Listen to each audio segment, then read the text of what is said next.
On Tuesday, April 2nd, the Mvskoke Creek Indian Freedmen Band held a press conference to announce H.R. 1514, introduced by U.S. Representative Danny Davis, 7th Congressional District of Illinois.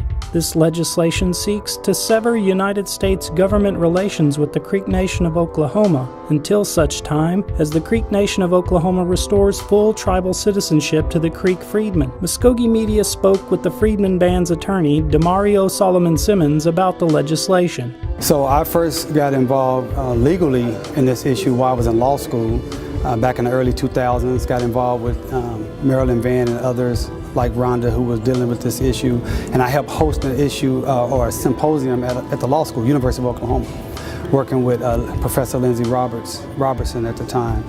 And so then I stayed involved in the issue once I graduated from law school.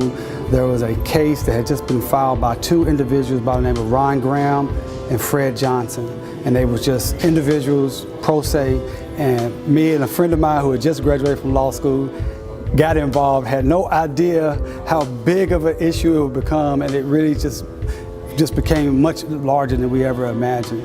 And we litigated that case for about 3.5 years, actually had a trial in front of Judge Moore at the time. I think it was like an 8 or 9 day trial. We introduced thousands of pages of evidence. We had the foremost expert on Creek freedmen issues, Dr. Daniel Littlefield, came and testified as our expert, and we believe we proved our case.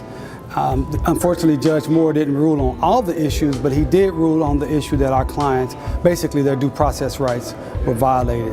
Unfortunately, the Creek Nation Citizenship Office refused to follow the judge's order, and I'm simplifying here. And at the time, then the Creek Nation appealed that order to the Creek Nation Supreme Court.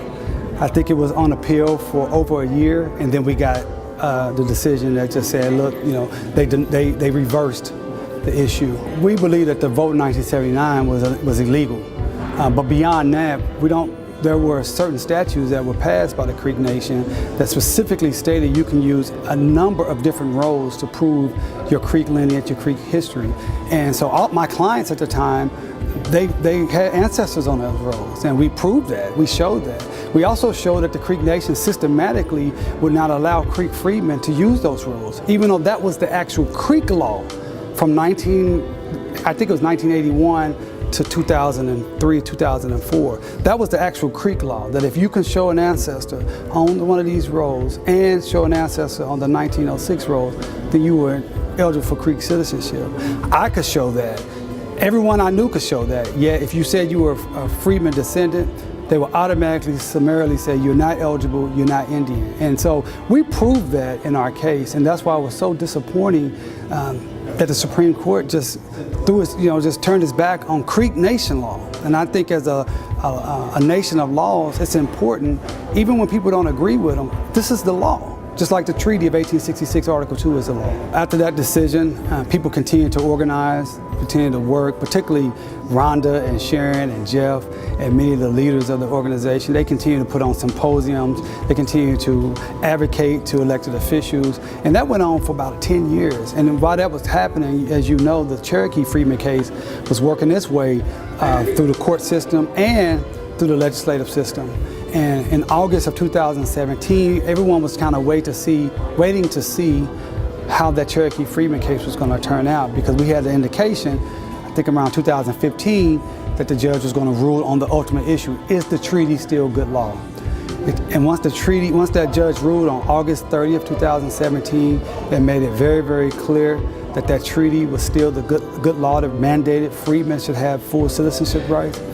At that point, we said, look, this is our time now to move forward, because it's basically the same treaty language. In fact, I would say that Article 2 in the Creek Treaty is actually stronger than the Cherokee Freedmen language. And so we started working there, and a lot of people who hear this issue, they're fascinated. They don't know it, they can't believe it, and they don't understand it. They don't understand why the Creek Nation is doing this to its own people. They don't understand why the Creek Nation would not want to embrace their own people, to strengthen their numbers, strengthen their intellectual capacity. I think so many people, small-minded people, look at this as something that's going to take away from the nation, but it's going to add to the nation. And so when we talk to people, they say, what's the problem here? you guys can document who you are. I mean, you look at my family, I was a citizen, my family was a citizen, not because of the treaty, but already citizens. You know, my ancestor was one of the guys who signed the treaty.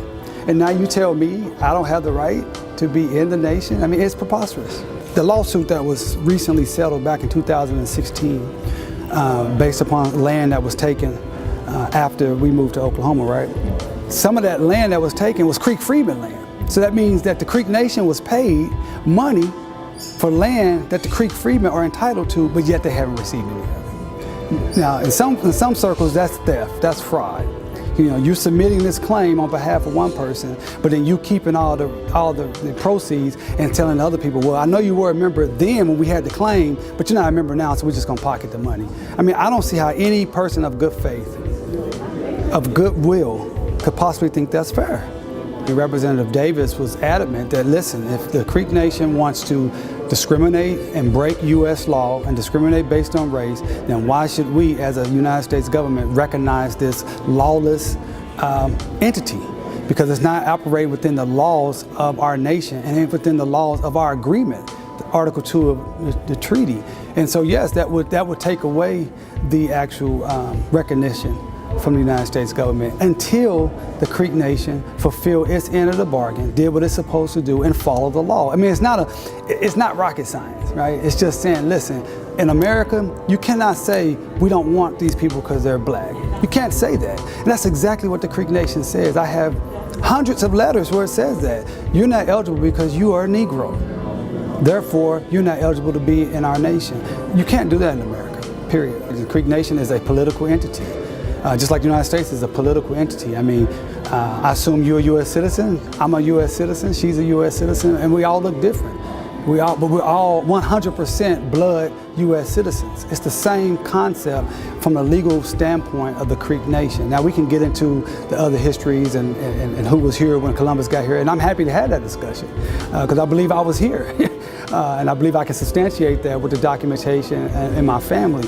But the point is that we're talking about is as a political entity, you do not have the right, the legal right in America to discriminate against people based upon their race. And that is what's happening here. And the Treaty of 1866, Article 2, makes it very clear that Creek Freedmen and those who consider Creek Freedmen descendants have every right to be full citizens as any other Creek. Mvskoke Media contacted MCN Principal Chief James Floyd for comment and received the following statement. Quote, I will not be able to comment due to ongoing litigation about freedmen issues. Attorney General Dillinger was preparing a statement yesterday, and he will be the only authorized individual to speak on behalf of the nation on the proposed legislation. End quote. Stay with Mvskoke Vision and Mvskoke Media for more updates on this developing story.